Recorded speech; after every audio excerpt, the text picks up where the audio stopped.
Bismillahirrahmanirrahim. Alhamdulillah wassalatu wassalam ala Rasulillah amma ba'd. Hadirin dan hadirat rahimakumullah. Assalamualaikum warahmatullahi wabarakatuh. Alhamdulillah, kita bersyukur kehadirat Allah Azza wa Jalla. Berkat taufiknya kita dapat meneruskan lagi majlis ilmu kita dengan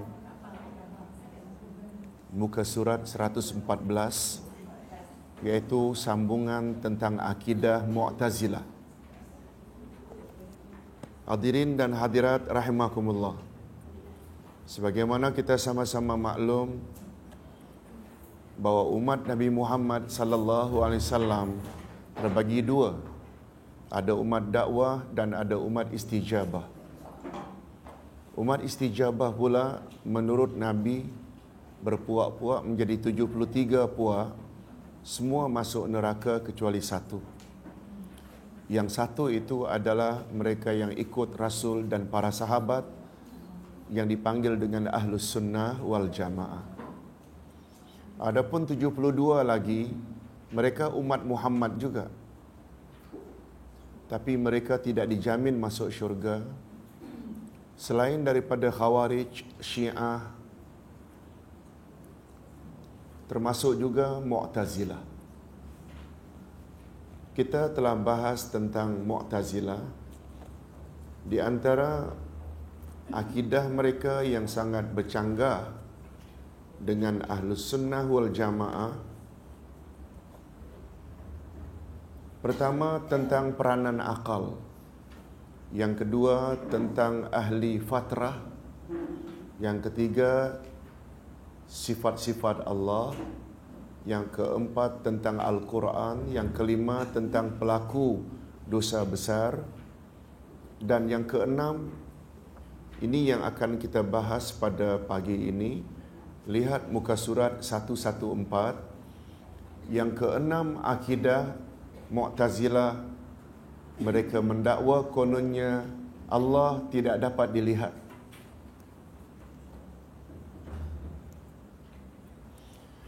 Bagi kita, statement Mu'tazilah ni ada benarnya. Tetapi karena Ahlus Sunnah wal Jamaah adalah umat yang adil, ummatan wasata. Apa makna adil? Meletakkan sesuatu pada tempatnya. Kita setuju Allah tidak dapat dilihat di dunia. Tapi bagi pandangan kita, ada tak kemungkinan dapat melihat Allah di akhirat? Khas untuk orang-orang beriman. Mudah-mudahan kita termasuk ke dalam golongan yang layak melihat wajah Allah. Itu namanya adil. Bukan dalam semua hal Allah itu tak dapat dilihat. Kita terus saja. Mu'tazilah, mereka berkeyakinan bahawa Allah Subhanahu wa taala tidak dapat dilihat. Allah Subhanahu wa taala tidak dapat dilihat walaupun di dalam syurga. Karena itu bermakna Allah bertempat di dalam syurga atau dimanapun dia dapat dilihat. Nah, mereka selalu jadikan alasan bila tetapkan Allah itu di suatu tempat dapat dilihat, bermakna Allah bertempat. Itu sebabnya mereka enggan mengatakan Allah itu di langit. Bagi kita yang berpahaman Ahlus Sunnah wal Jamaah, Allah yang katakan bahawa dirinya di langit, di atas arash. Rasulullah yang katakan bahawa dia di langit, di atas arash. Kita tak pernah menggunakan istilah tempat. Boleh faham? Mu'tazilah langsung kata itu tempat. Setuju tak kalau Ustaz katakan pahaman yang selamat dalam hal sifat-sifat Allah? Kita sifati ya Allah sebagaimana Allah sifati dirinya. Kita juga akur dengan sifat Allah apa yang Rasulullah sifatkan. Betul tak? Tanpa kita membagaimana. Lihat, mereka sampai menafikan Allah tak boleh dilihat dalam syurga. Hanya dengan alasan bila disebut Allah di syurga bermakna Allah bertempat. Betul tak? Lagi-lagi isu yang sama dibawa.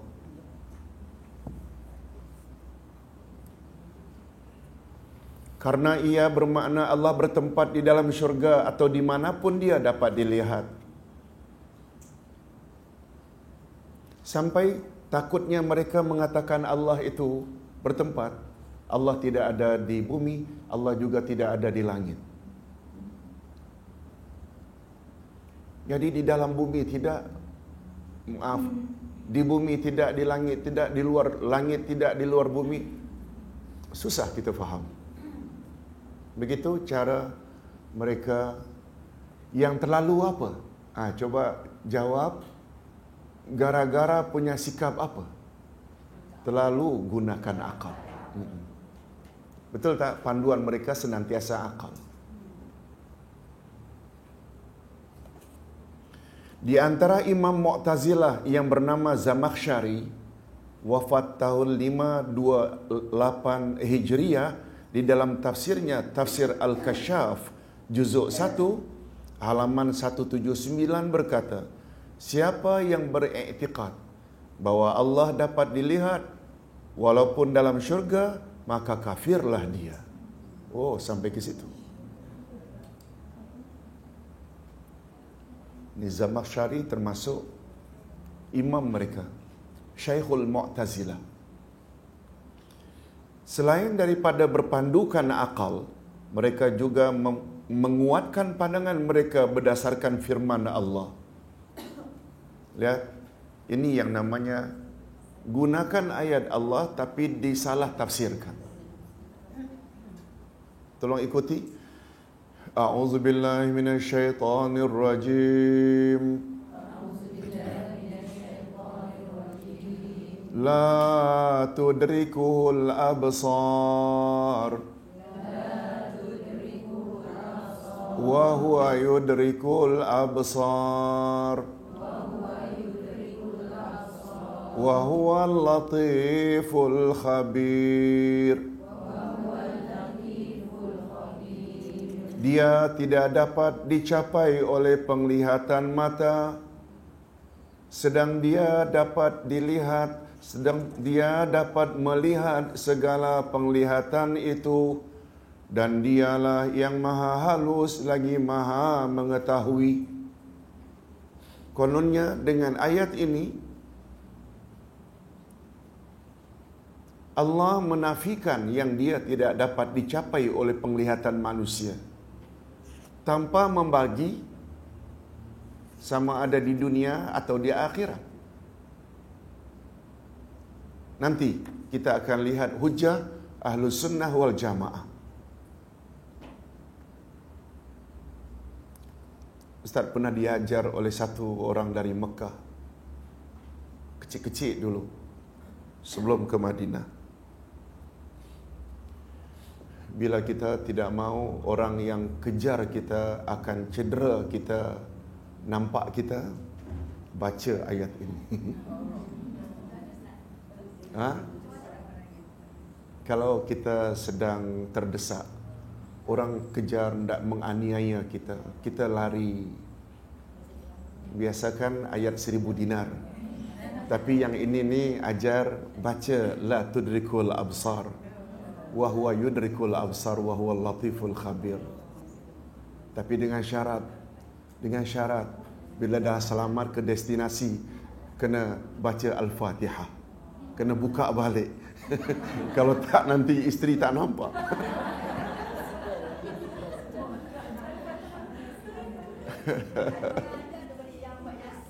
Allahu Akbar. Ayat custom pun ada. Jangan heran, Nabi memang ada sebut ketika beliau duduk dengan Abu Bakar, datang isteri Abu Lahab. Abu Bakar kata, lah habislah kita ya Rasulullah. Ada apa? Itu Ummu Jumail dah menghala ke sini. Apa kata Nabi? Sambil membaca beberapa ayat, dia tidak akan dapat lihat aku. Nabi pun baca. Sebagaimana ketika di Gua Thur hijrah, sebenarnya cerita adanya sarang laba-laba, ada burung merpati, tak ada asas. Sebenarnya mereka berdepan dengan Abu Bakar dengan Rasulullah. Tapi Allah bantu sehingga tak nampak. Itu sebabnya Nabi tegur Abu Bakar, la tahzan innallaha ma'ana. Don't be sad. Allah bersama kita. Bersama dengan makna Allah bantu kita. Iaitu dengan membaca ayat-ayat tertentu. Jadi sebenarnya ayat mana pun, bila kita minta pada Allah agar dibantu, setengah orang di Jakarta pernah beritahu Ustaz, dia dikejar oleh pihak yang ingin menganiayanya. Dia baca sepanjang jalan Ayatul Kursi. Ayatul Kursi.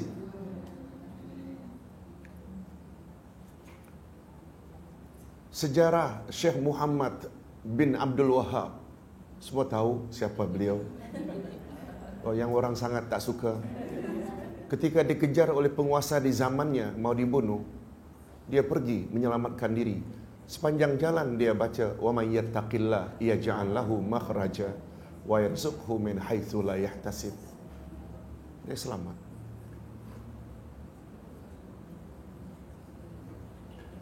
Barangkali Ustaz pernah cerita ketika Ustaz turun dari Cameron Highland. Menurun, dah pancit satu. Sampai di bawah, di highway, nak menuju KL, pancit lagi. Hari Ahad pula. Dah mula goyang. Anak-anak masih kecil.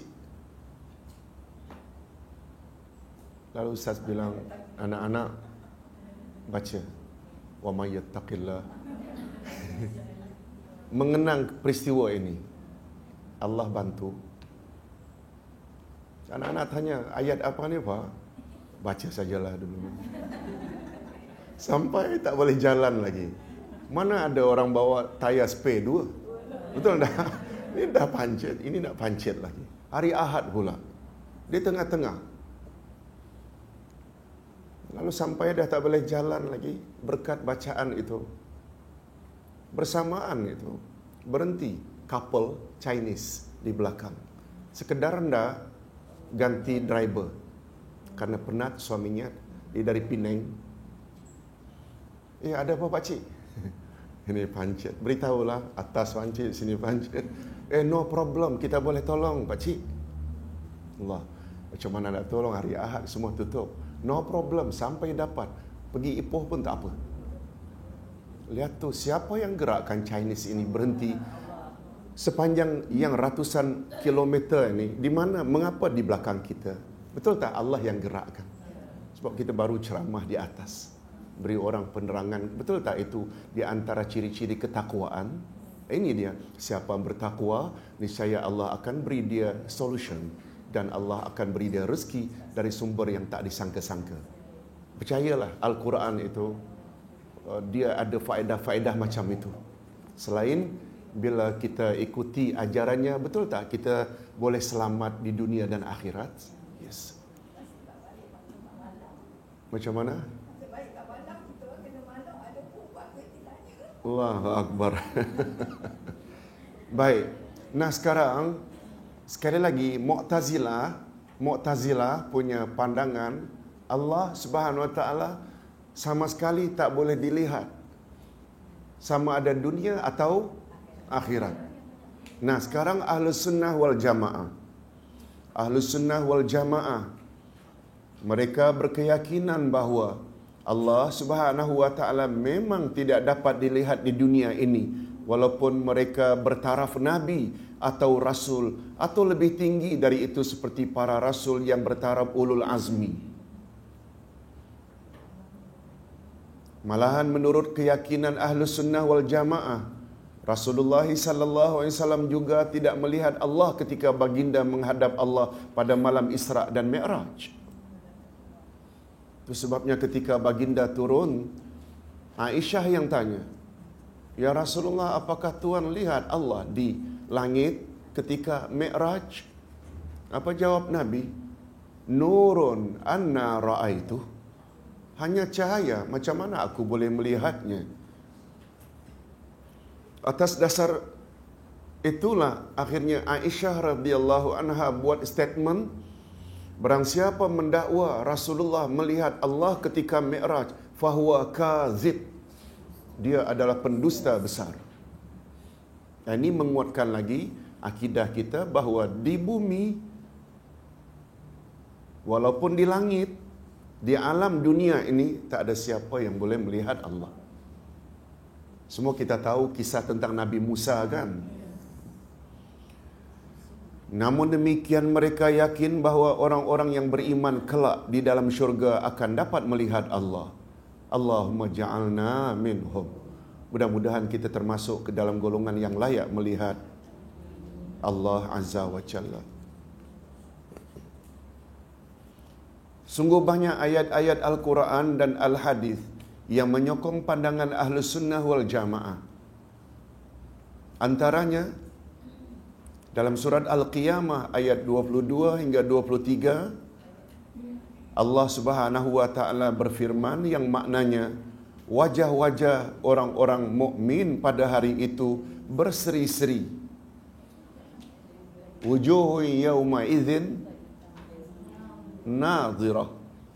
Kepada Tuhan mereka, kepada Tuhannya mereka melihat.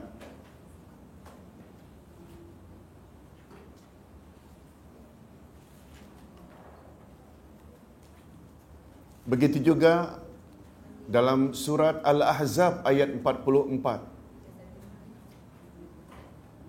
Salam penghormatan kepada mereka orang-orang mukmin pada hari itu, pada hari mereka menemuinya, ialah salam dan dia menyediakan pahala yang mulia bagi mereka. Hadis riwayat Imam Bukhari dan Muslim pula, sesungguhnya kamu akan melihat Tuhanmu senyata-nyatanya. Bukhari dan Muslim. Nah, sekarang persoalannya, mengapa ada ayat Quran, mengapa ada hadis Nabi? Mu'tazilah tetap berdegil menafikannya. Tahu jawabannya tak? Apa jawabannya? Mu'tazilah punya pandangan mana-mana ayat Quran dan hadis Nabi bercanggah dengan akal, hendaklah ditolak, utamakan akal. Ini dia. Beza tak dengan pegangan kita yang berpahaman Ahlus Sunnah wal Jamaah? Abu Bakar sebagai contoh, mustahil pemergian Isra' dan Mi'raj. Mekah, Masjid Al-Aqsa. Masjid Al-Aqsa naik langit pertama, 2, 3, berulang kali turun naik, minta keringanan salat 50 menjadi 5. Berangkat after Isya', before subuh dah balik ke Mekah. Akal kata, betul tak itu mustahil? Tapi ayat menyebut, Subhanallazi asra bi'abdihi laylam minal masjidil harami ilal masjidil aqsa. Ketepikan akal, ambil ayat.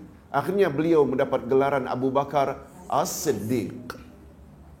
Betul tak As-Siddiq itu punya tahap betul-betul di bawah Nabi? Ayat 69 dari surat Al-Nisa. Faulaika ma'al ladzina an'amallahu 'alaihim minan nabiyyin was-siddiqin wasyuhada was. Jadi siddiqin disebut urutannya betul-betul setelah nabiyyin. Betul tak? Begitu tinggi orang yang percaya, orang yang beriman. Okey, kita teruskan.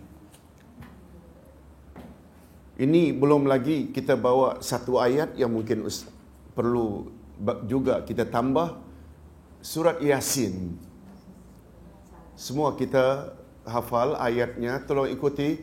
Salamun qawlam min Rabbir Rahim.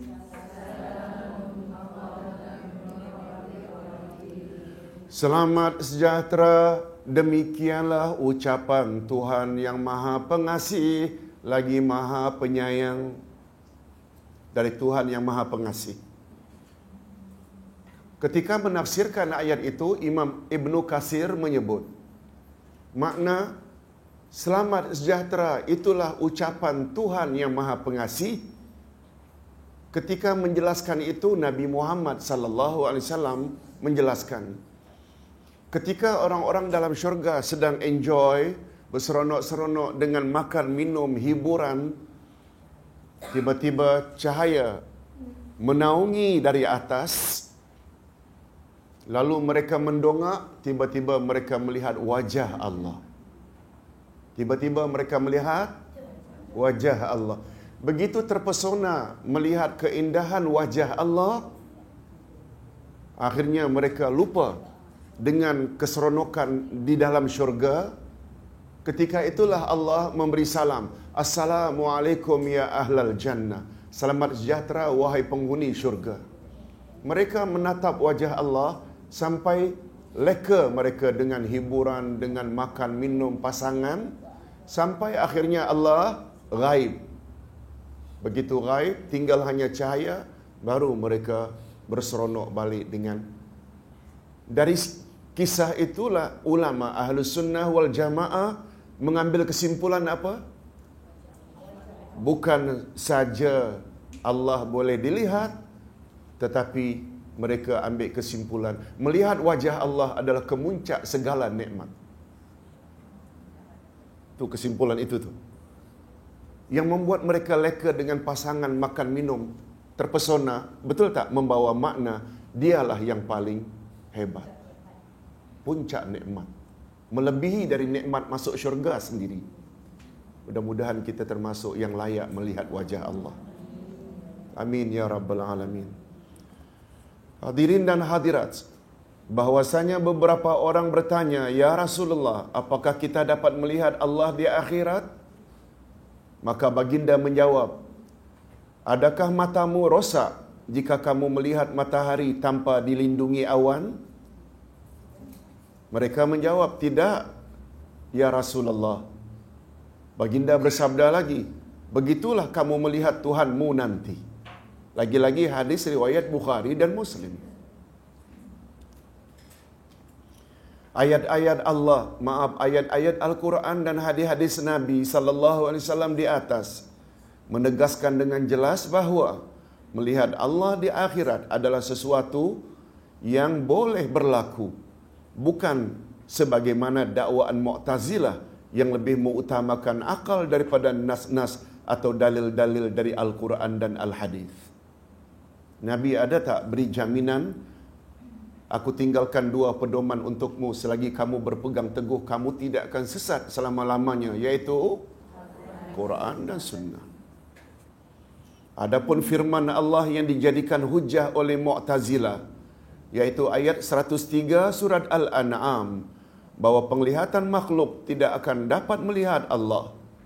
Di dalam ayat tersebut, Allah Subhanahu wa taala menafikan al-idrak, yang artinya melihat dengan mengetahui hakikatnya. Al-idrak mengetahui secara mendalam dengan hakikatnya. Dan Allah tidak menafikan ad-nazar, yang artinya melihat dengan mata, tetapi tidak mengetahui hakikat Allah. Allah menafikan al-idrak. Itu sebabnya selalu kita jumpa tentang hari kiamat. Al-qari'atu mal-qari'ah wa ma adraka mal-qari'ah. Lailatul wa ma adraka ma lailatul qadr. Apakah, tahukah kamu apakah itu Lailatul Qadar? Karena menggunakan adraka, maknanya mengetahui Lailatul Qadar secara hakiki. Boleh faham? Karena ditanya, wa ma adraka mal qari'ah. Al-qari'ah kan hari kiamat. Apakah kamu tahu hari kiamat secara hakiki? Itu yang kita tak tahu. Sedangkan nazar melihat. Kita boleh melihat matahari,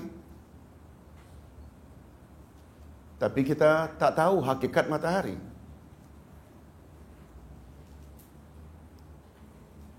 Di sinilah kelebihannya bahasa Arab, bahasa Al-Quran. Cuma bila tidak didalami istilah-istilah itu, coba macam mana cara ulama Ahlus Sunnah wal Jamaah mengenengahkan dalil-dalil mereka. Ya Allah nafikan itu, la tudrikuhul absar. Idrak yang tak boleh terhadap Allah. Tapi nazar boleh. Boleh faham? Nazar itu melihat dengan mata. Idrak mengetahui akan hakikatnya. Hadirin dan hadirat, setuju tak kalau Ustaz katakan, jangankan mengetahui hakikat Allah, mengetahui beberapa hakikat makhluk pun tak mampu. Betul tak? Roh termasuk makhluk atau bukan makhluk? Makhluk. Itu pun kita tak tahu. Roh kita tahu, dia ada, hiduplah kita. Bila dia dicabut, matilah kita. Hanya sekedar itu. Tapi hakikat roh kan kita tak tahu. Sampai Allah kata, tolong ikuti ayat 85 Al-Isra. Yas'alunaka 'anir ruh. Qulir ruhu min amri rabbi wa ma utitum minal ilmi illa qalila. Mereka bertanya kepadamu tentang roh, jawablah olehmu, roh adalah urusan Tuhanku. Lalu Allah sebut sebabnya. Sebab kamu tidak diberi ilmu kecuali sedikit sekali. Padahal roh makhluk Allah pun kita tak tahu hakikatnya. Sebagaimana, betul tak kita juga tak tahu hakikat jin dan malaikat kecuali diberitahu oleh Allah. Macam mana tentang Allah? Jadi penafian idrak sama tak dengan penafian nazar? Sama tak? Penafian Allah terhadap idrak, terhadap dirinya, dengan Allah mengatakan kamu boleh nazar dia. Ada beza tak idrak dengan nazar? Ada. Idrak mengetahui Allah secara hakiki. Secara hakiki. Kita tak mampu. Tetapi melihat Allah boleh. Bukan saja ayat Quran, malah banyak tak hadis sahih riwayat Bukhari Muslim. Baik.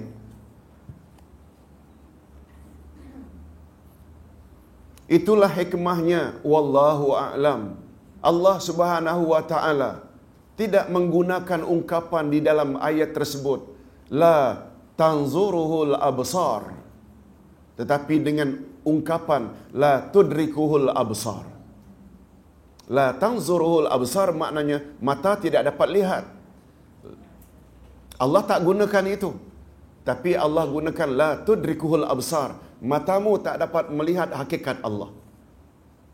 Oleh itu, kita boleh melihat Allah tanpa mengetahui hakikatnya, sedangkan matahari hanya makhluk Allah yang dapat kita lihat setiap hari, tetapi kita tidak mampu mengetahui hakikatnya.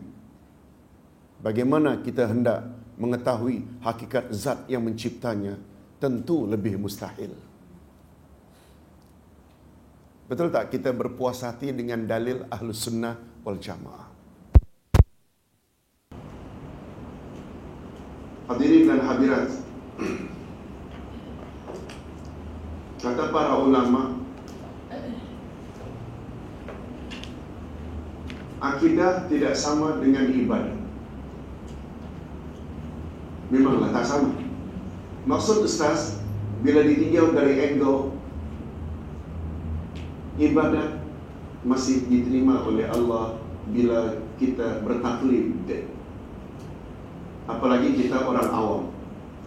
Kalau guru yang terkenal, mursyid, salatnya macam itu, tawafnya macam itu, mereka pergi ke Arafah, kita ikut saja. Sah tak?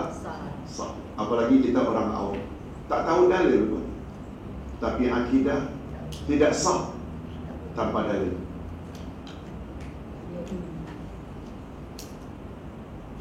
Kak Mah percaya tak bahawa Rasulullah Rasul terakhir?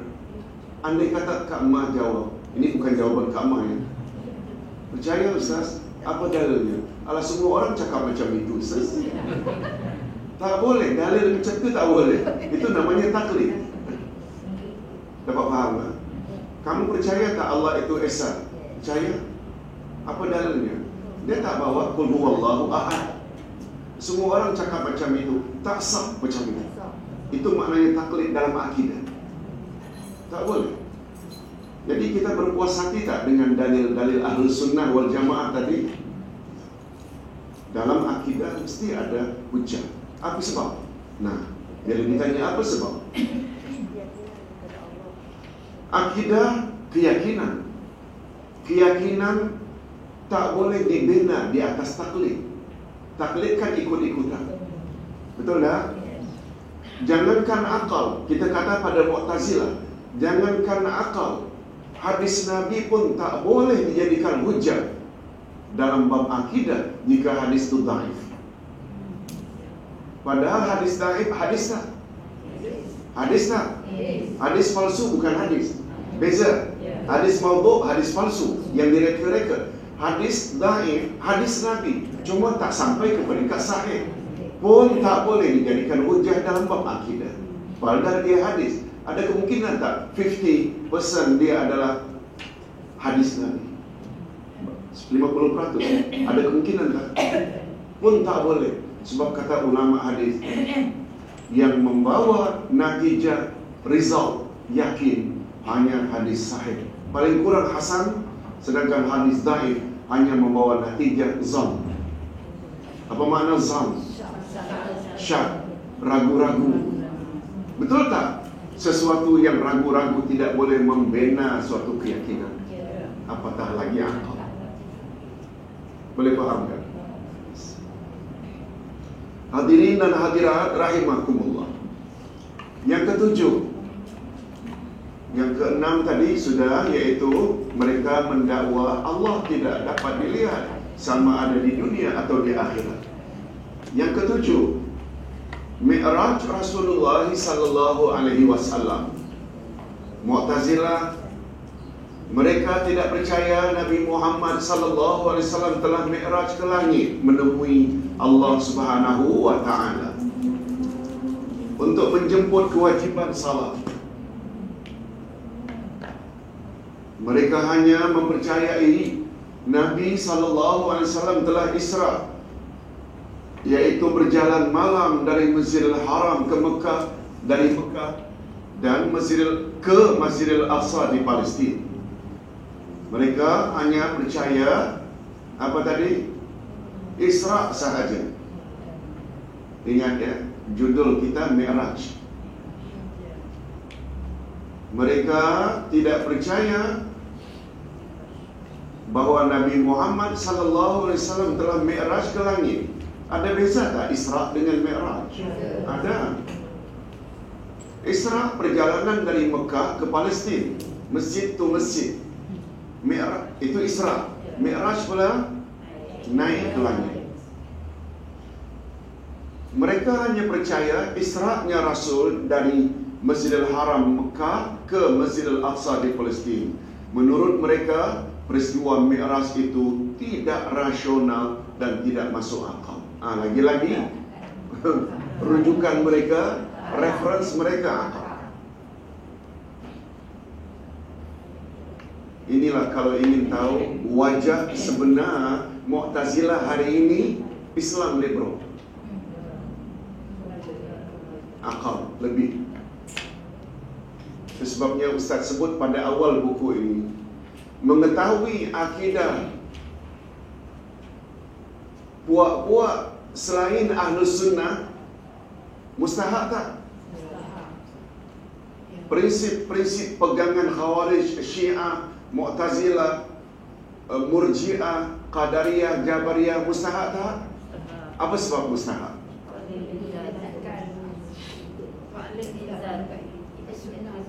Sebab golongan tersebut tidak menggunakan baju yang sama. Hari ini mereka pakai baju lain, tapi pegangan sama. Mereka enggan katakan Mu'tazilah Islam liberal. Mereka juga enggan mengatakan Mu'tazilah sister Islam, anti hadis. Semua itu dari grup-grup ini. Modernis, orang modern. Boleh faham? Jadi faham, perlu tak kita mengetahui pegangan golongan-golongan tersebut? Sebab hari ini mereka tak guna baju yang sama. Mereka tahu bila menggunakan baju yang sama orang akan reject. Betul tak? Mereka yang tak belajar akidah sangat mudah terpengaruh. Sangat mudah. Sebab orang hari ini kan suka pakai logik. Hadirin dan hadirat rahimakumullah. Coba kita tengok apa pandangan Ahlus Sunnah wal Jamaah. Ahlus Sunnah wal Jamaah, mereka meyakini bahawa Nabi Muhammad sallallahu alaihi wasallam bukan hanya Isra tetapi juga Mi'raj.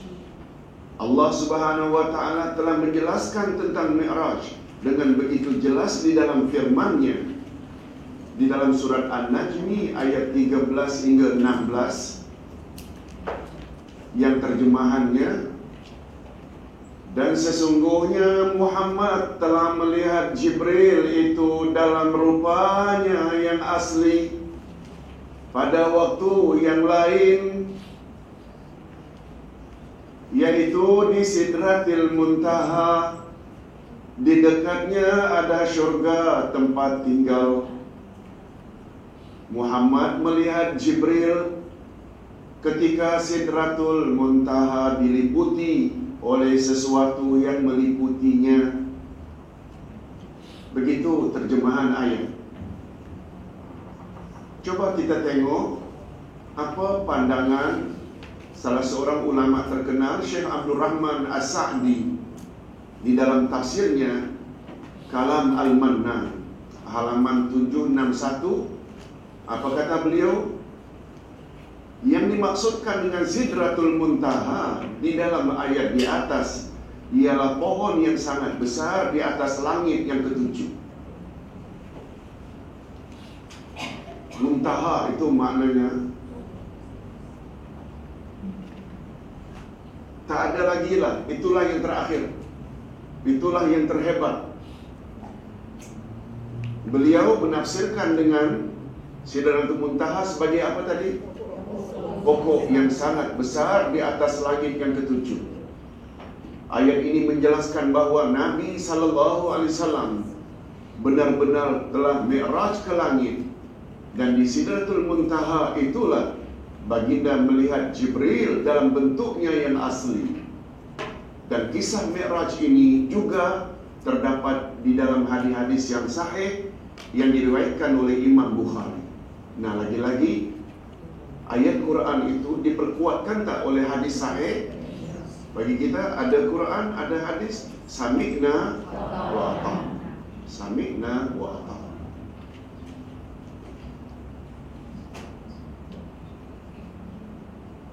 Hadirin dan hadirat rahimakumullah.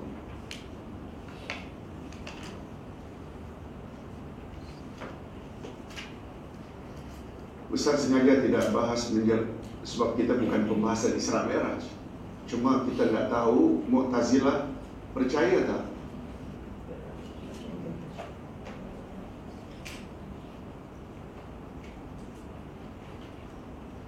Tapi kita boleh tanya balik pada Mu'tazilah, mengapa awak percaya Isra? Bila perjalanan itu habis Isyak, subuh dah balik ke Mekah. Zaman itu tu perjalanan daripada Mekah ke Palestin 14 hari, walaupun menunggangi kuda yang paling kencang. Waktu itu kan tak ada LRT, tak ada kapal terbang. 1 bulan saja, memerlukan 1 bulan pergi balik. Mengapa awak boleh terima Isra? Betul tak? Kalau nak gunakan akal, tak masuk akal juga. Itu sebabnya hadirin dan hadirat, kalau Ustaz boleh ulaskan sedikit, macam mana kita boleh memahami orang macam Abu Bakar boleh percaya. Pertama, kita nak kata syarat pertama orang yang bertakwa bukan salat, bukan zakat, iman pada yang lain. Betul tak? Ayat 2 dan 3 dari surat Al-Baqarah. Hudan lil muttaqin. Siapa muttaqin? Alladzina yu'minuna bil ghaib wa yuqimuna shalah. Iman pada yang lain nombor 1. Kemudian masalah Isra, begitu juga Mi'raj. Allah Subhanahu wa taala berfirman, tolong ikuti ayat 1 surat Al-Isra. Subhanalladzi asra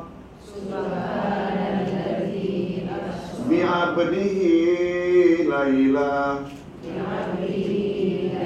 minal masjidil haram ilal masjidil aqsa. Maha suci Allah yang telah mengisrakan hambanya dari Masjidil Haram ke Masjidil Aqsa pada waktu malam.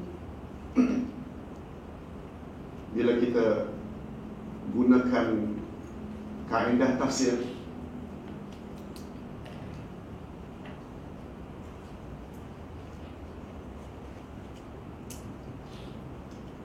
ilmu tafsir menggunakan kaedah, tolong ikuti, ismul masdar bimaknal amar. Bentuknya bentuk noun, tapi dengan makna perintah. Ustaz buat contoh. Alhamdulillahi Rabbil Alamin. Segala puji-pujian milik Allah. Alhamdulillah itu noun, puji-pujian, tapi membawa makna amar. Apa makna amar? Perintah. Pujilah Allah, sanjunglah Allah, syukurilah Allah. Contoh kedua, ayat 1 surat Al-Kahfi. Alhamdulillahilladzi anzala ala abdil kitab. Segala puji bagi Allah yang telah menurunkan ke atas hambanya kitab. Siapa hambanya? Nabi Muhammad. Apa nama kitab? Diawali dengan Alhamdulillah. Seperti kaedah tadi, walaupun dia Alhamdulillah, segala puji, dia membawa makna apa? Pujilah Allah, suruhan, sanjunglah Allah. Kalau Alhamdulillah, boleh tak dengan makna syukurilah Allah? Betul tak membawa makna pengutusan Muhammad dan penurun Quran itu 2 nikmat? Okey, itu untuk Alhamdulillah. Segala puji dengan makna pujilah. Subhanalladzi asra. Maha suci Allah yang telah mengisrakan hambanya. Maha suci itu noun, isim, maha suci. Subhanallah, subhanallah. Tapi dengan makna apa tadi kak? Perintah. Apa dia perintah di situ? Sucikanlah Allah. Apa makna sucikanlah Allah? Sucikan Allah daripada apa? Dari sifat-sifat kekurangan yang tidak layak bagi Allah. Baru kamu boleh percaya Isra itu berlaku. Selagi awak menyamakan Allah dengan makhluk, taruhlah makhluk yang paling gagah, Jalut ke, Badang ke dalam legenda Melayu, Malik Nur ke. Selagi awak samakan keperkasaan Allah macam keperkasaan mana-mana giant, selama itu awak tak akan percaya Isra itu berlaku. Tapi setelah awak bersihkan Allah dari segala sifat-sifat kekurangan, baru awak boleh percaya. Okey, Allah gunakan asra. Apa makna asra? Bukan berjalan, memperjalankan. Asra memperjalankan pada waktu malam. Orang Arab, asra ni khas untuk berjalan malam. Siang lain, masya yamshi, itu umum siang malam. Asra tak boleh digunakan istilah itu untuk berjalan waktu siang. Maha suci Allah yang telah memperjalankan. Maknanya ada objek tak? Disebut oleh Rasulullah, oleh Allah, bi'abdihi, hamba. Kalau Allah yang memperjalankan, jangankan in between isyak tu subuh, sekelip mata dengan kun fayakun boleh berlaku. Ini yang Abu Bakar tahu.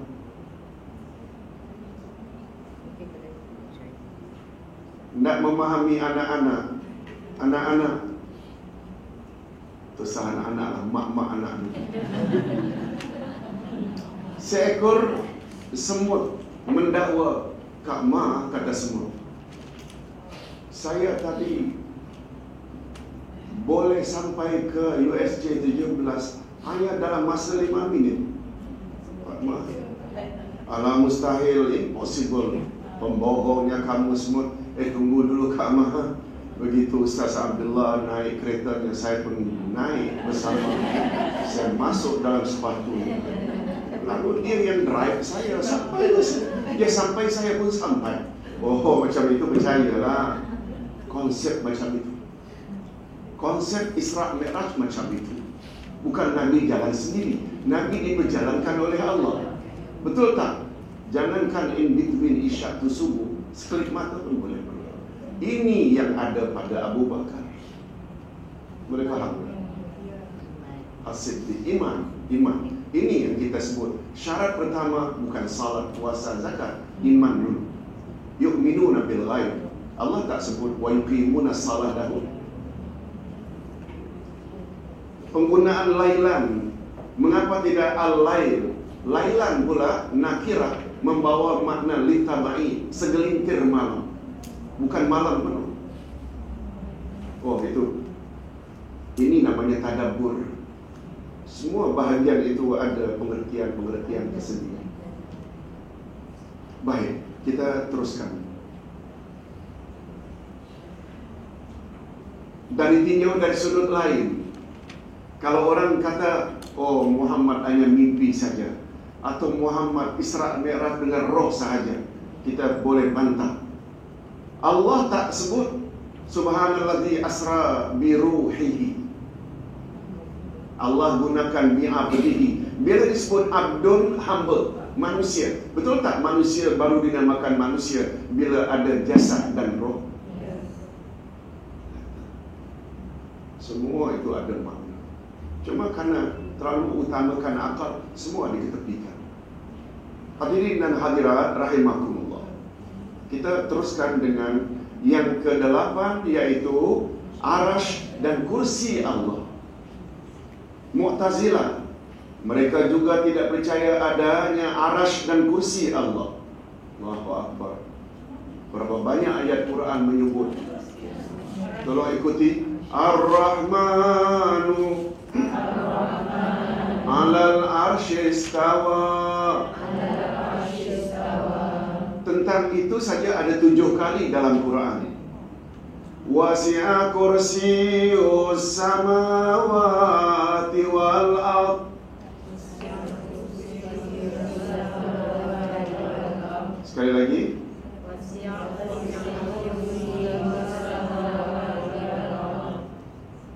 Semua kita tahu dalam ayatul kursi sendiri. Allah bersemayam di atas arsy.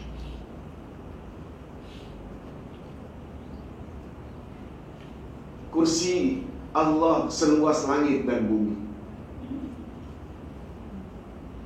Mereka juga tidak percaya adanya arasy dan kursi Allah. Dengan nada mencemuh mereka bertanya, di mana letaknya kursi Allah sedangkan besarnya seluas langit dan bumi? Dia perli kita. Kalau ia di langit, mengapa tidak jatuh? Mereka mendakwa bahawa arasy Allah dan kursinya itu hanya khayalan belaka. Imam mereka iaitu Zamakhsyari berkata di dalam tafsirnya Al-Kasyaf dengan nada menghina berkata, kursi Allah tidak akan termuat dalam langit dan bumi, maka di mana letaknya? Itu hanya gambaran kebesaran Allah dan hanya khayalan semata-mata. Tidak ada kursi, tidak ada duduk, dan tidak ada orang yang duduk di atasnya. Mu'tazilah adalah golongan yang percaya kepada Al-Quran, akan tetapi mereka telah merubah arti arasy dengan arti kerajaan. Sedangkan kursi pula mereka artikan dengan pengetahuan.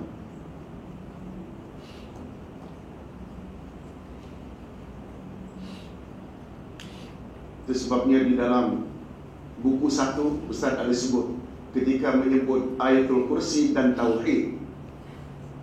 Kursi memang ada 5 tafsirannya dengan makna pengetahuan. Itu sebabnya mana-mana universiti ada tak kursi Al-Ghazali, kursi Al-Syafi'i, kursi Ibnu Taimiyah? Betul tak?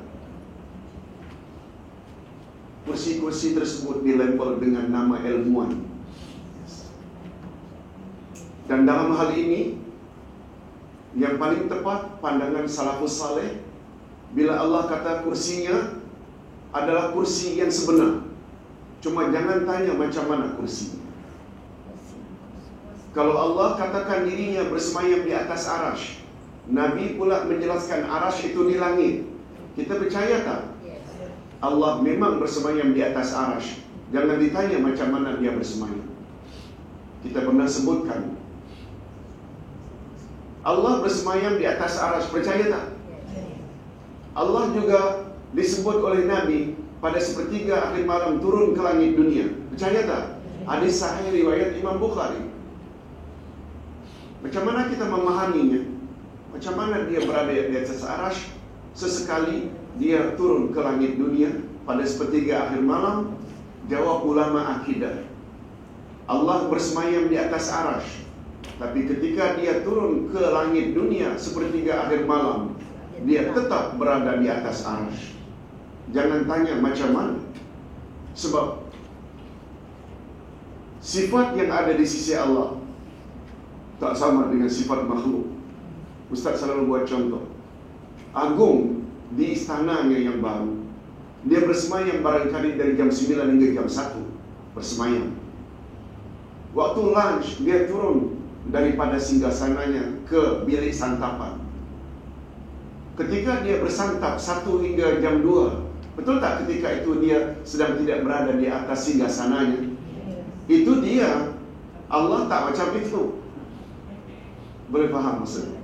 Begitu kita memahami arasy dan kursi Allah. Ahlus Sunnah wal Jamaah, apa pandangan Ahlus Sunnah wal Jamaah? Mereka yakin bahawa kursi Allah itu wujud. Allah Subhanahu wa ta'ala sendiri yang menjelaskan bahawa kursinya seluas langit dan bumi. Tolong ulang sekali lagi. Wasi'a kursiyyus samawati wal ardh.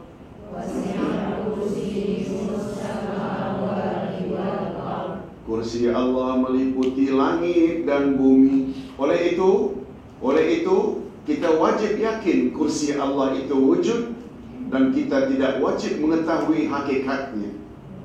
Allah Subhanahu wa ta'ala membantah dakwaan Mu'tazilah kalau kursi Allah diartikan dengan ilmu Allah atau pengetahuan Allah, maka berdasarkan ayat di atas berarti ilmu Allah hanya meliputi langit dan bumi saja.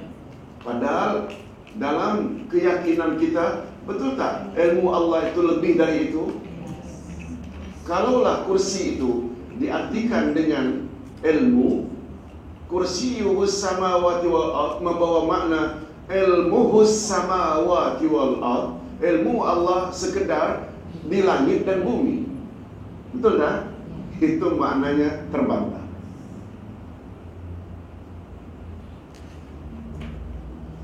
Begitu juga dakwaan mereka, tangan dengan makna kuasa. Bagaimana dengan firman Allah dan hadis Nabi? Aku tidak akan samakan makhluk yang aku cipta dengan kedua-dua tanganku.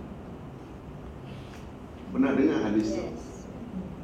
Ketika malaikat pernah mengutarakan, Ya Rabb, anak cucu Adam telah mendapat keseronokan di dunia, makan, minum, pasangan, anak, cucu.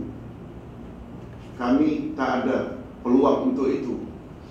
Tolong, Ya Rabb, Engkau peruntukkan akhirat untuk kami sahaja. Boleh faham? Allah jawab, tidak wahai malaikat, aku tidak akan memperlakukan demikian terhadap makhluk yang aku cipta dengan kedua-dua tanganku. Boleh faham? Maksudnya Adam. Maksudnya siapa? Nah, kalaulah tangan itu dengan makna kuasa, maknanya terbatas hanya dua kuasa. Sedangkan kuasa Allah kan mutlak. Begitu ulama Ahlus Sunnah wal Jamaah berhujjah. Kalau Allah katakan tangan, katakan saja tangan. Tapi jangan tanya, tapi yang pasti tangannya tak sama dengan tangan makhluk. Sampai ulama salafus saleh bila bercakap tentang yadullahi fawqa aydihim, mereka sengaja simpankan tangan mereka. Takut, tak mau begini-begini. Takut audiens anggap tangan Allah macam tangan. Dia kepit tangannya. Begitu salafus saleh dalam menjelaskan makna tangan, bahawa tangan Allah, Allah kata itu tangannya. Jangan tanya macam mana tangannya. Kalau Allah kata dia ada mata, kalau Allah kata dia ada wajah, jangan bahas. Kita selalu sebut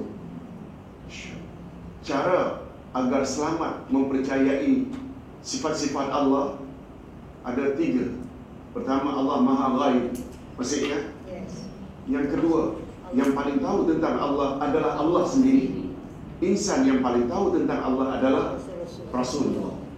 Oleh sebab itu, apa saja yang ada dalam Quran, Allah menceritakan tentang dirinya, kita wajib percaya tak? Jangan kita robah-robah kepada makna lain. Bila kita robah apa yang Allah katakan tentang dirinya, betul tak itu bermakna kita berlagak lebih tahu dari yang punya diri?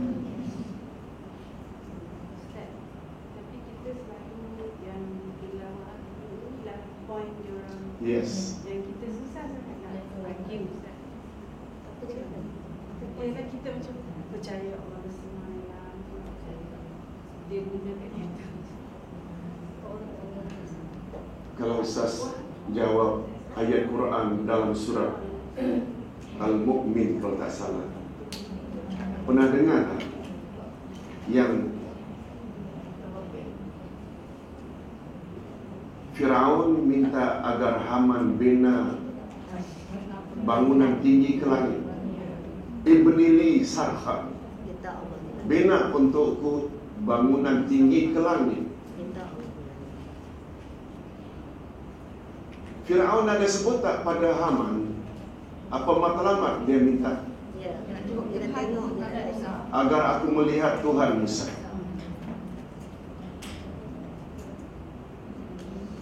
Membawa makna apa itu? Musa pernah tak beritahu Firaun bahawa Tuhannya di langit? Apa kata Firaun pada penghujung ayat? Apa kata Firaun pada penghujung ayat? Ya Haman ibni li sarhan. Hei Haman, tahu siapa Haman?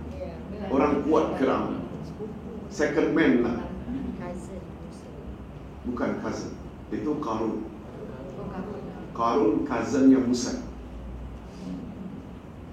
Hei Haman, binakan untukku bangunan tinggi pencakar langit agar aku lihat Tuhan Musa. Kemudian Firaun kata pada penghujung ayat, aku kira Musa itu bohong sahaja. Apa kata ulama akidah Ahlussunnah wal Jamaah? Tak percaya Tuhan di langit sama dengan akidah Firaun. Memang macam itu jadi. Betul tak? Firaun percaya tak Tuhan di langit? Tak percaya. Dan sekarang umat Islam sendiri tak percaya Tuhan di langit, sebagaimana yang Allah sebut. Nabi Muhammad Isra Mi'raj. Awak percaya Isra Mi'raj? Nabi Muhammad bukan Isra Mi'raj ke dasar laut, bukan ke perut bumi, tapi ke langit satu demi satu. Dan satu lagi kena ingat, langit dalam bahasa Arab maknanya atas, bukan biru yang terbentang. Boleh faham? Bahasa Melayu sudah mengakui istilah tersebut. Mulut bahagian atas dipanggil langit-langit. Mana-mana syirik yang tak elok pada hari perkahwinan ditutup dengan langit-langit. Betul tak? Orang hari ini tidaklah. Zaman kami dulu, orang tua-tua. Syarifah sampai tak tidur.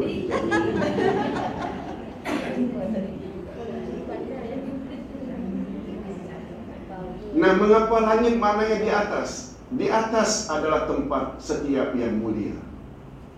Kita, betul tak? Lebih reda mak bapak kita di atas sofa, kita duduk di bawah. Jangan terbalik, anak kurang ajar. Kita reda tak selaku anak? Tak apa, mak bapak di atas. Memang mulia mereka pun. Allah karena mulia, dia di langit. Langit dalam bahasa Arab maknanya atas. Banyaklah jawaban kita sebenarnya. Cuma mereka tak mau faham. Tak mau faham lah. Salafus saleh, betul tak? Golongan yang pernah mendapat rekomen dari Rasul sebagai abad yang paling baik. Setuju tak kalau Ustaz katakan tak mungkin generasi itu dikatakan generasi terbaik andai kata akidah mereka tidak baik?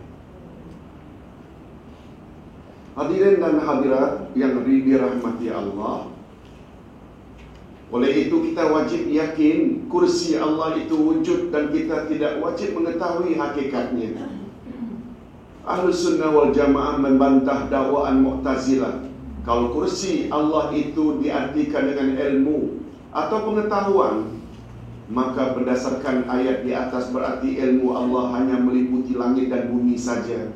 Kalau begitu, apakah yang di luar langit dan bumi tidak diketahui oleh Allah? Padahal Allah Subhanahu wa ta'ala berfirman. Nah, bercanggah lagi dengan Al-Baqarah 29. Tolong ikuti. Wa huwa bikulli syai'in alim. Dan dia maha mengetahui segala sesuatu. Ahlussunnah wal Jamaah juga yakin. Ahlussunnah wal Jamaah juga yakin arasy Allah itu wujud dan dipikul oleh 8 malaikat. Allah berfirman di dalam surat Al-Haqqah ayat 17, wal malaku ala arjaiha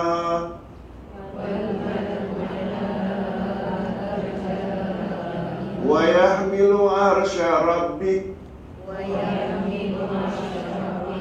fawqahum yawma idzin samaniyah. Dan malaikat-malaikat berada di penjuru-penjuru langit. Dan pada hari itu 8 orang malaikat menjunjung arasy Tuhanmu di atas kepala mereka. Ahlussunnah wal Jamaah membantah dakwaan Mu'tazilah. Kalaulah arasy diartikan dengan kerajaan, Apakah pula maknanya kerajaan itu dipikul oleh 8 malaikat? Betul tak? Mengapa dipikul, kata ayat? Kerajaan takkan dipikul pula. Ahlussunnah wal Jamaah yakin kursi dan arasy itu memang wujud. Adapun tentang hakikatnya hanya Allah saja yang mengetahuinya, dan kita tidak wajib mengetahui. Kita wajib menerima dan meyakininya tanpa perlu membuat pembahasan tentangnya. Kita dilarang memperkatakan tentangnya hanya berdasarkan akal tanpa adanya dalil daripada yang maksum, yang terpelihara daripada kesilapan dan kesalahan, yakni Nabi Muhammad sallallahu alaihi wasallam. Kita teruskan yang terakhir, yang ke-9. Bersemayam di atas arasy. Tadi kursi, yang ini pula bersemayam di atas arasy. Mu'tazilah adalah golongan Mu'tazilah, Jahmiyah dan Haruriyah menafsirkan firman Allah, Ar-Rahmanu 'alal 'arsy istawa.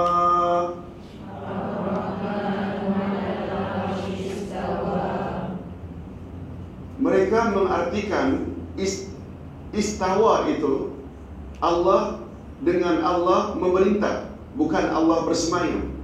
Istawa dengan makna istaula. Tolong ulang. Istawa, istaula. Ada tambahan tak? Ada, yaitu lam. Menjadi raja, malak, dan menjalankan kekuasaannya, qahara. Jadi istawa itu boleh dengan makna istaula, memerintah, boleh dengan makna malaka, yang menjalankan kekuasaan, menjadi raja, dan boleh juga dengan makna istawa qahara, yaitu menjalankan kekuasaan. Ada 3 mereka artikan istawa, yaitu istaula, malaka, qahar. Dan mereka juga meyakini bahawa Allah berada di semua tempat. Kata mereka, wa annallaha azza wa jalla fi kulli makan. Itu kata mereka. Dan mereka mengingkari bahawa Allah berada di atas arasy, sebagaimana pandangan golongan yang benar, ahlul haq, yakni golongan ahlus sunnah wal jamaah. Dan mereka Mu'tazilah meyakini makna istawa, yang makna asalnya Allah bersemayam, dengan makna kuasa Allah, iaitu qudrat. Nah, sekarang tengok pandangan Ahlus Sunnah wal Jamaah. Ahlus Sunnah wal Jamaah, mereka meyakini segala sifat Allah yang Allah sifati akan dirinya, antaranya Allah bersemayam di atas arasy-Nya. Kita percaya tak? Karena Allah yang mensifati dirinya. Allah Subhanahu wa ta'ala berfirman, Ar-Rahmanu 'alal 'arsy istawa. Tuhan yang Maha Pemurah yang bersemayam di atas arasy. Surah Taha ayat 5. Ahli Sunnah yakin bahawa Allah bersemayam di arasy karena berita tentangnya dijelaskan sendiri oleh Allah Subhanahu wa ta'ala atau Azza wa Jalla. Mereka tidak wajib mengetahui hakikat arasy-Nya. Mereka juga tidak perlu bertanya bagaimana arasy Allah itu. Sungguh banyak hujah Allah Subhanahu wa ta'ala tentang Allah bersemayam di atas arasy, dan arasy Allah berada di langit. Di antaranya, ini dia hujah-hujah ahli sunnah wal jamaah. Ada 5. Allah berfirman, tolong ikuti, ilaihi yas'adul kalimut thayyib. Kepadanya lah naik perkataan-perkataan yang baik. Ada kata-kata yas'ad.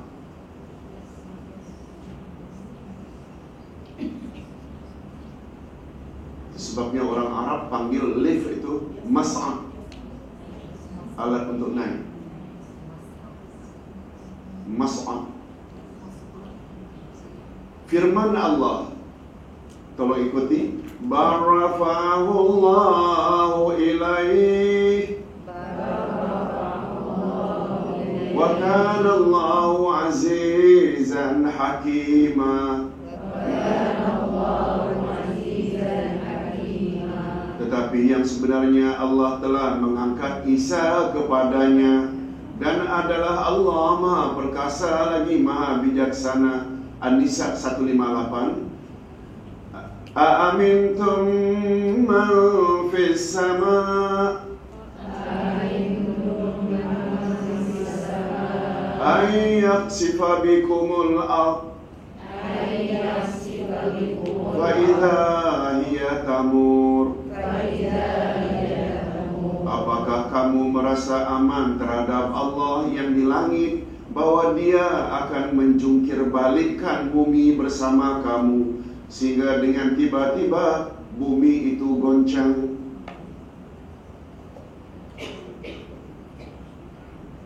Sungguh banyak hadis sahih yang memperkuat hujah bahwa Allah di langit. Antaranya hadis Jariyah, hamba perempuan yang ditanya oleh Nabi, di manakah Allah? Jawabnya, Allah di langit.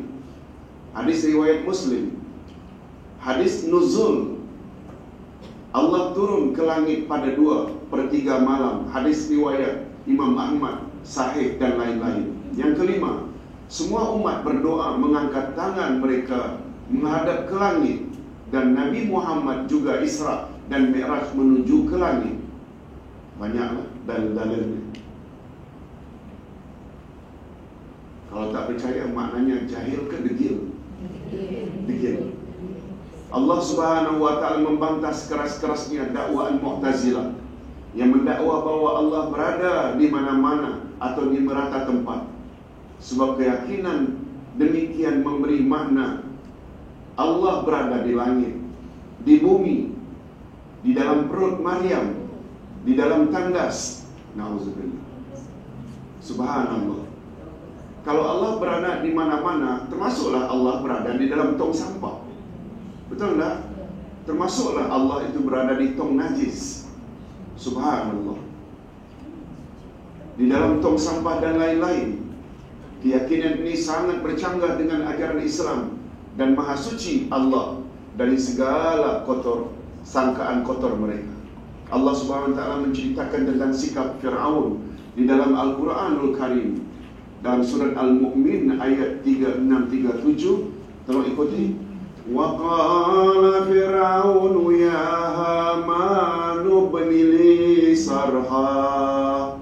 Wa qala Fir'aun ya Haman ibni li sarha. La'alli ablughul asbab. Asbab as-samawati fa'attali'a ila ilahi Musa.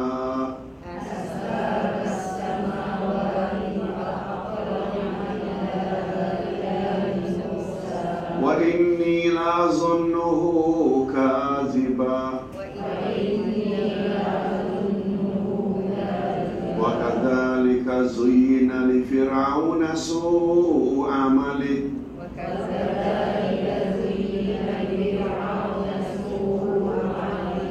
Wasudda anis sabil. Wa ma kaidu fir'auna illa fi tabab.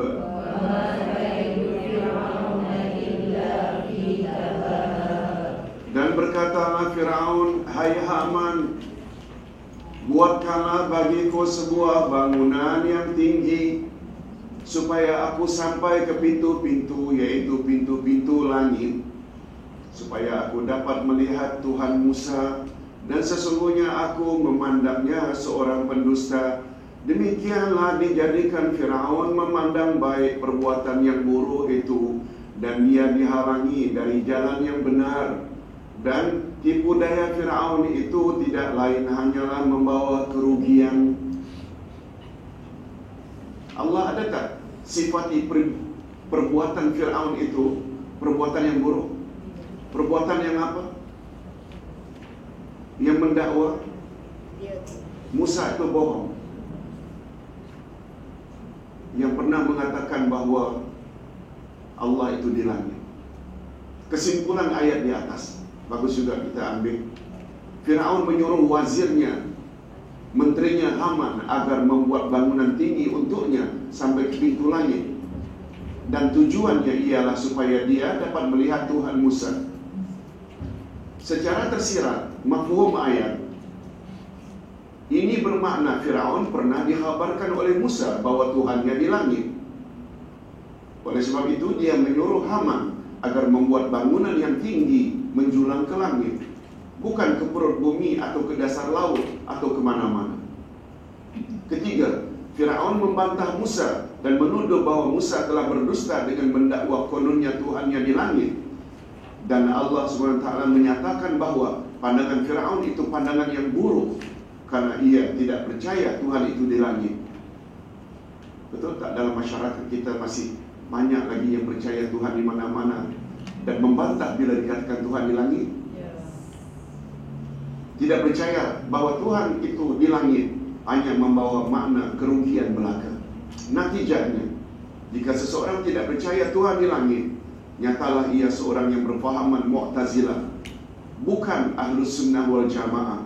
Dan lebih berbahaya lagi dari itu bahwa keyakinan tersebut sebenarnya adalah warisan keyakinan Firaun, bukan sekedar warisan nenek moyang, warisan Firaun. Na'udzubillahi min dzalik. Kita ada masa 10 menit, boleh kita selesaikan, yes, supaya kita nanti boleh sambung dengan pelajaran baru. Rupanya ada satu lagi, yang ke-10, prinsip-prinsip Mu'tazilah, azab kubur tidak wujud. Pernah tak tahun 2008 dulu ada penulis terkenal yang sekarang dah tak dipakai lagi, mendakwa kononnya tak ada azab kubur. Rupanya itu di antara penyokong Mu'tazilah tanpa disadari. Betul tak? Mu'tazilah tidak percaya adanya azab kubur. Menurut mereka azab kubur tidak masuk akal. Lihat tu, akal lagi referensinya. Ahlus Sunnah wal Jamaah meyakini segala perkhabaran yang datang dari Allah dan Rasulnya. Di antara perkhabaran, Allahu Akbar. Sebelum Ustaz masuk ini, bagus izinkan Ustaz sikit saja sebut. Ada kaitannya. Istawa tadi maknanya apa? Bersemayam. Dirubah oleh Mu'tazilah menjadi istawla. Tambahan apa? Lam. Ada tambahan tak? Bani Israel ketika selamat menyeberangi Lautan Merah disuruh pergi ke Palestin. Betul tak? Akhirnya Allah ada tak beri arahan ketika masuk pintu gerbang Masjidil Aqsa Palestin, hendaklah kamu membungkuk sambil menyebut hitta. Tolong ulang. Hitta maknanya ampuni dosa kami. Cantik tak? Apa yang Bani Israel buat? Ikut ke atau ubah? Mereka masuk reverse. Mulut mereka bukan hitta tapi tambah nun, hinta. Sebiji gandum. Bagus tak hitta? Sama dengan makna astaghfirullah. Hitta makna asalnya jatuhkan, buangkan kami punya dosa. Mereka kan penuh dengan dosa sebelum sampai. Kata ulama akidah Ahlussunnah wal Jamaah, penambahan Mu'tazilah lam sama dengan penambahan Yahudi nun.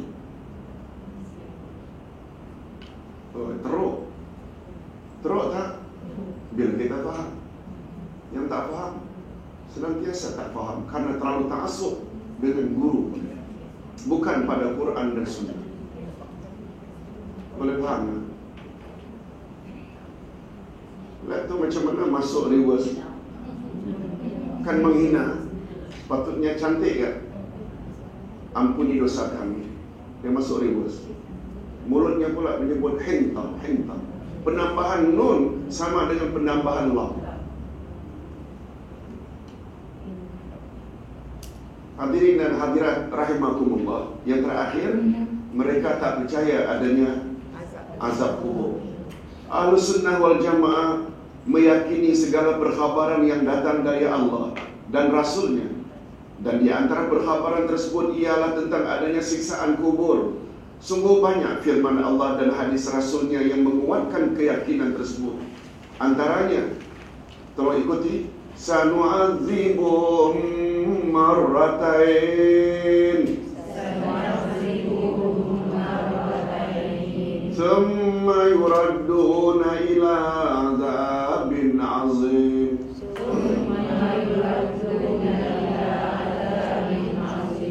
Nanti mereka, orang-orang munafik, akan kami siksa 2 kali. Kemudian mereka akan dikembalikan pada azab yang besar.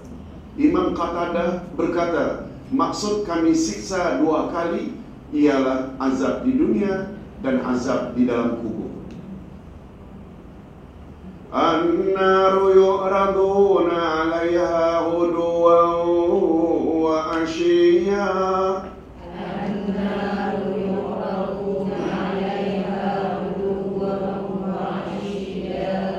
wa yawma taqumu as-sa'atu adkhilu ala fir'auna ashadda al-'azab.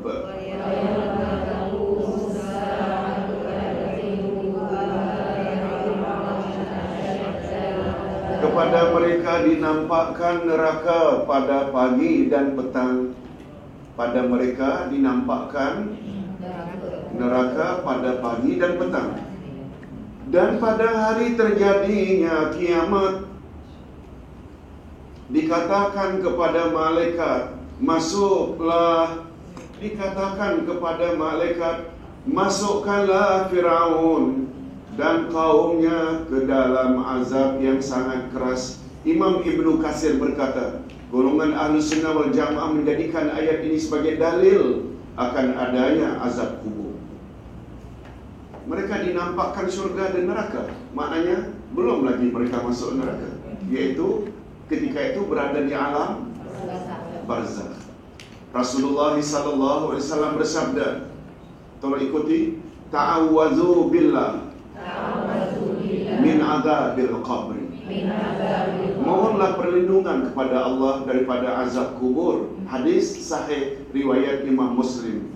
Rasulullah juga bersabda, tolong ikuti, laula alla tadafanu la sa'altullaha azza wa jalla an yusmi'akum min adzabil qabri ma asma'ani. Andai kata kamu sekalian tidak dikuburkan masing-masing, niscaya aku memohon kepada Allah azza wa jalla agar Dia memperdengarkan kepada kamu sekalian betapa dahsyatnya azab kubur sebagaimana kepadaku pernah diperdengarkan. Rasulullah pernah tak diperdengarkan? Hadis riwayat Imam Muslim, Ahmad dan An-Nasa'i. Ahlus Sunnah wal Jamaah sungguh percaya bahawa azab kubur itulah azab barzakh. Setiap orang yang mati lalu ia termasuk orang yang berhak disiksa, maka ia akan menemui siksaannya itu. Apakah jenazahnya itu dikuburkan atau tidak dikuburkan, atau dimakan oleh binatang buas, atau menjadi abu karena hangus terbakar atau tenggelam di lautan. Siksaan tersebut akan sampai juga pada rohnya dan badannya sebagaimana keadaan jika ia dikuburkan. Masya Allah. Sampai juga kita ke akhir. Hadirin dan hadirat, satu lagi hujah kita yang Ustaz tak sebut di sini. Nabi pernah tak menyebut agar kita mohon dilindungi dari azab kubur? Setuju tak? Kalau kita katakan, hei Mu'tazilah, kamu orang gunakan logik. Logik tak? Sesuatu yang kita minta dilindungi oleh Allah terhadap sesuatu yang tak wujud. Kita tak pernah tengok syaitan, tapi kita saban hari membaca a'udzubillah minasyaitan. Kita percaya tak syaitan itu wujud? Dengan kesimpulan Tak mungkin minta dilindungi dari sesuatu yang tak wujud. Kita percaya tak wujudnya ilmu yang tak berguna? Percaya tak? Sebab Nabi pernah minta, tolong ikuti, Allahumma inni a'udzubika min ilmin la yanfa'. Oh Tuhan, lindungilah aku dari ilmu yang tak berguna. Maknanya ilmu tak berguna wujud. Nah, kalau kita disuruh agar minta supaya dilindungi dari azab kubur, memberi isyarat adab kubur itu memang wujud. Itu dari satu sudut yang lain. Nah, mudah-mudahan dengan kita mengetahui 10 pegangan Mu'tazilah ini membuat kita menjadi mudah menilai apa yang kita jumpa komen ke, tulisan orang ke, dalam surah khabar ke, sesuatu yang kita boleh terima atau kita mesti tolak. Okey, ini dulu yang dapat kita sampaikan. Subhanakallahumma wa bihamdika asyhadu an la ilaha illa anta astaghfiruka wa atubu ilaik. Assalamualaikum warahmatullahi wabarakatuh.